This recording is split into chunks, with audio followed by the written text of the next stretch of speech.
Olá pessoal, sejam bem-vindos de volta para mais um vídeo aqui no canal Efeito Bola de Neve. Já faz um tempinho, né, que a gente não se falava. Vamos dar uma atualizada, a gente tem alguns assuntos para botar em dia. Hoje, dia 30 de dezembro, né, tô gravando esse vídeo aqui. Tem que fazer umas atualizações, né, falar das coisas que mudaram, das coisas que vem acontecendo também. Depois acho que dos últimos vídeos eu falei que meus pais estiveram aqui. Depois disso, o pai de Marília e a família dele estiveram aqui também. A gente foi, fez uma viagem também com a família, né? Enfim. E depois disso a gente vem refletindo muito sobre o nosso futuro, né? Como é que vai ser? Porque, como vocês sabem, né? A gente tá para voltar para o Brasil. E aí o que acontece é que não dá pra gente ter uma fonte de renda daqui e eu ficar trabalhando de lá remotamente. Efetivamente até é possível, mas o que acontece é que muitas empresas não têm o interesse em fazer isso, né? Se ela te paga em euro, ela quer que tu esteja aqui trabalhando aqui, né? Então, o que vai acontecer é que a gente vai voltar para o Brasil, a gente já bateu o martelo. De fato, inicialmente a gente estava pensando em ir para nossa celebração, voltar, trabalhar para juntar uma grana e voltar depois. Por quê? Porque a gente queria juntar uma grana para poder dar entrada na nossa casa, no nosso financiamento, né? Ou na nossa casa, enfim, que fosse, ou se fosse para construir também, seria essa a ideia. Sendo que quando a gente bota na ponta do lápis essa ida e a volta, passagem, transporte de mimosa e tudo, fora que agora em janeiro, né, final de janeiro, acaba o nosso contrato de aluguel, então aqui a gente teria que fazer um novo contrato. Então, quando se junta todas essas burocracias, talvez a gente fosse morar mais distante, ia ter que fazer contrato de aluguel, contrato de energia, e essas coisas geralmente têm pelo menos um plano, tem um prazo, né? Porque, por exemplo, o aluguel aqui geralmente se faz aluguéis de longa duração, né? Se fazem de pelo menos 3 anos, assim, tem gente que faz de 5 anos. E você tem que passar pelo menos um ano no contrato. Se você sair antes, você paga uma multa, né? Então, tinha que fazer também um contrato de plano de internet, ia ter a mudança, e fora todos os gastos adicionais. Então, quando a gente bota na ponta do lápis assim, provavelmente a gente não ia juntar aquilo que a gente esperava, né? O que a gente queria. E também tem o fato de que a gente não está satisfeito, né? De morar aqui, a gente não tem interesse de viver aqui. Então, a gente pensou, olha, já que o nosso futuro vai ser no Brasil, né? A gente não vai morar aqui, é melhor a gente ir logo e seja o que for. A gente vende nossas coisas e reconstrói a nossa vida lá. A gente tem família, a gente tem esse grande benefício de poder contar com a família, né? A gente pode passar um tempo na casa dos nossos parentes, tem meus pais, tem a minha irmã, tem o meu irmão, tem a família de Marília, tem a mãe de Marília, tem o pai de Marília. Então, a gente consegue morar um tempo de graça, né, na casa de alguém sem pagar aluguel. Claro que o objetivo da gente não é viver assim, né? Mas a gente sabe que a gente consegue passar um tempo enquanto eu arrumo um emprego e etc. Então a gente está se organizando para ir, voltar para o Brasil. A gente vai fazer um suspensezinho para nossa família. A gente ainda não disse quando é que a gente vai, mas ele já tem uma ideia assim que a gente vai. E aí com isso começou o processo, né, de vender todas as coisas aqui. Eu já tinha até comentado que a gente precisa vender a moto. Eu anunciei a moto. Quando eu comprei a moto custou 5.600. E quando adiciona os encargos, imposto, taxa de transporte pro pátio, enfim, algumas taxas, ficou em 6.040, foi o valor que eu paguei exatamente. E aí eu anunciei a moto para vender pedindo 5.500. Por que eu botei esse valor? Porque no OLX daqui não tinha nenhuma moto parecida com essa, tinha só as versões de 125 cilindradas, a minha é uma de 300. E essa de 125 estava lá anunciada por 5.600. Então, eu achei, bom, eu não vou pedir mais do que isso, né? Eu quero vender a minha moto, então pedi um valor abaixo. Não tive muitos interessados, apenas duas pessoas falaram na possibilidade de fazer troca, né? Então a pessoa queria trocar uma moto na outra e corrigir a diferença, né? Que para mim não é interessante, não é isso que eu quero. E teve uma tentativa de golpe também, né? Então é muito comum um golpe, não só aqui em Portugal, não só no Brasil, mas na Europa inteira, assim, tem muito golpista, gente querendo levar vantagem em tudo.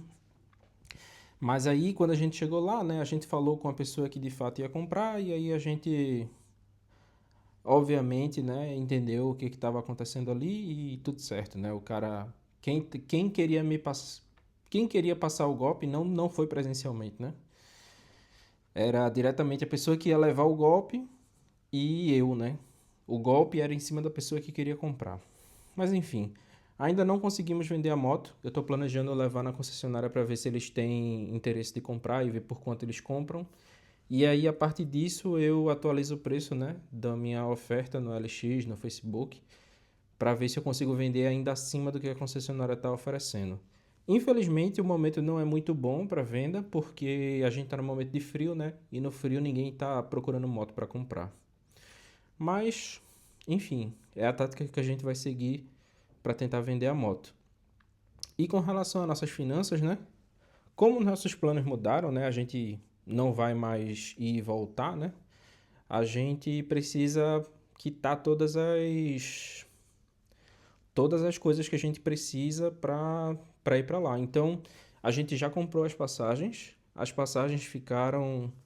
Eu posso até conferir aqui. Eu tenho um aplicativo aqui que eu monitoro as finanças todas. Já mostrei em outros vídeos. E a passagem, as duas passagens, né, só de ida ficou em 8.143,30 centavos. Então, dividi em 10 vezes ali sem juros. Já está comprada a passagem. Já pagamos a primeira, inclusive.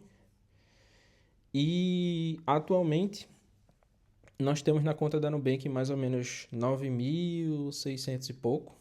Tem mais do que isso, na verdade, porque ele não atualiza com relação aos rendimentos. A gente precisou ajudar a mãe de Marília. A mãe de Marília passou por uma mudança agora há pouco, estava precisando de dinheiro e aí a gente ajudou ela também, com um pouco, mas foi uma ajuda. Então, atualmente a gente está com mais ou menos 9.600 e pouco. Eu ainda. Já, já recebi. Já ia falar besteira. Eu já recebi o salário desse mês. Nesses últimos 3 meses a gente não está pagando aluguel porque tá abatendo do que a gente pagou lá no início, né? Então a gente vai sair daqui dessa casa no final de janeiro. Então a gente não precisa pagar o mês de janeiro. A gente não pagou janeiro, não vai pagar janeiro, não pagou dezembro e não pagou novembro. Então esses 3 meses aí a gente não pagou. Em compensação, né, tivemos outros gastos. Atualmente, na conta, a gente está com, eu, né, particularmente, que eu já recebi o salário desse mês, esse é o mês que eu recebo menos, estou com 2.375,24 cêntimos, né? Isso em euros. Que convertendo, deixa eu ver aqui quanto é que dá. Convertendo, né, esse valor dá aproximadamente 15 mil reais, dependendo da conversão, né? O euro agora está 5,46, mas essa semana ele estava 6,56, já teve 6,50, então vai depender de quando a gente converter o valor, né? E esse mês eu vou tentar transferir. Eu só não transferi esse dinheiro ainda porque, para quem não sabe, quando você faz a transferência, você faz pagamento de taxa de transferência, né? E aí eu tô esperando para transferir porque aí eu vou juntar com a de Marília, que ela também ainda vai receber o salário dela, acho que ela recebe amanhã. E aí a gente junta os dois e transfere, e aí os dois economizam, né? Vamos supor que eu ia pagar 10 euros de taxa de transferência e ele ia pagar 5. Aí quando junta os dois, ia dar mais de 15, né? E aí quando a gente junta tudo, a taxa fica menor, é bom para mim, é bom para ela, né? Agora a gente fica refém só do valor da conversão, né? Mas aí a gente vai transferir esse dinheiro para o Brasil. O meu plano é mandar pelo menos. Assim, eu queria ficar mais conservador com relação a quanto dinheiro a gente vai ficar aqui, mas eu estimo, né, que dá para mandar pelo menos 1.300 euros para o Brasil da minha parte. Vai dar uns 8.392, então a gente saltaria de 9.600 mais os 8.300, vai dar 10, mais ou menos 18 mil reais. e a gente fica com mais ou menos 1.000 euros na conta, que é pra gente sobreviver no mês de janeiro. E aí, né, quando for no final de janeiro, eu recebo o salário de janeiro, sendo que, como a gente vai ter que sair daqui, no mês de fevereiro a gente precisa arrumar outro lugar para ficar, né? E provavelmente vai ser um Airbnb, e Airbnb não é barato, né? Mas vai ser necessário porque, como a gente vai vender tudo, né? A gente não vai ter TV, não vai ter móvel, não vai ter panela, não vai ter nada. Então, a gente precisa de uma casa que tenha as coisas para a gente morar enquanto a gente não vai, né? Enquanto a gente não vai pro Brasil.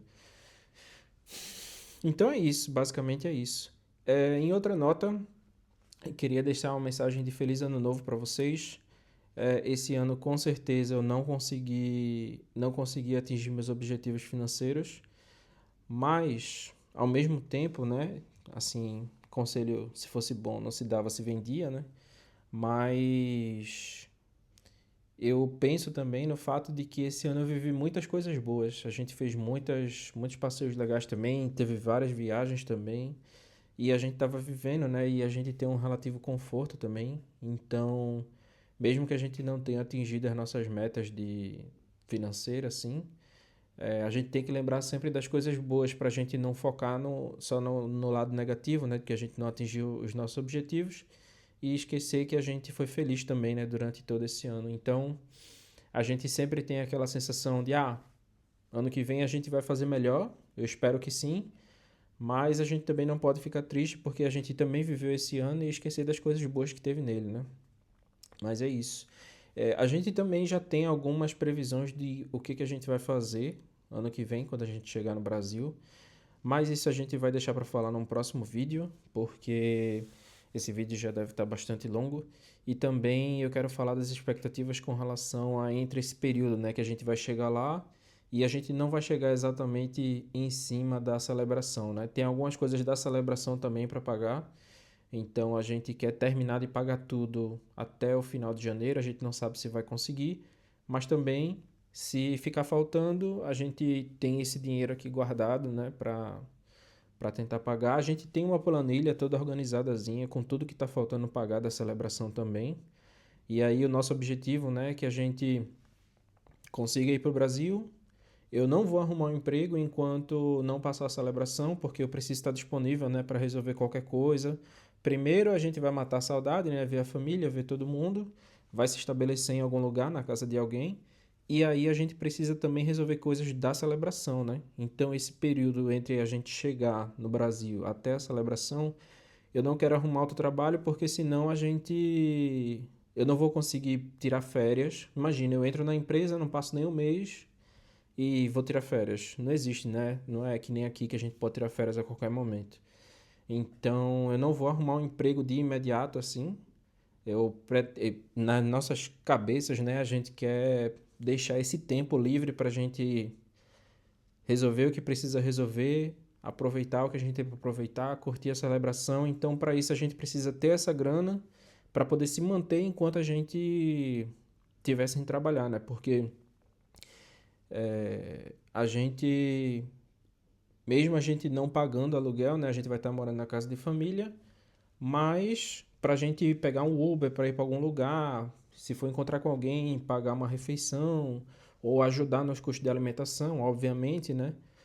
Ou as coisas que a gente tem para pagar com relação à celebração, vai ter que sair desse dinheiro e a gente precisa de dinheiro, né, para fazer tudo acontecer. E a gente também tem que lembrar que eu vou sair do emprego, leva um tempo até você arrumar outro emprego, né? Quando eu saí do Brasil, a situação era completamente diferente. Eu não sei se eu vou conseguir um emprego rápido ou não. E aí a gente precisa também levar em consideração isso, né? Que eu vou estar sem trabalhar pelo menos aí um mês ou dois, talvez. E aí depois eu vou começar a arrumar emprego. E aí leva um tempo até você passar nas etapas e tudo, achar a vaga, né? Achar alguém, uma empresa interessada em me contratar, até eu começar a trabalhar de fato, né? Mas é isso, depois a gente conversa mais sobre esse assunto. Um abração, feliz ano novo, tudo de bom para vocês. Até mais.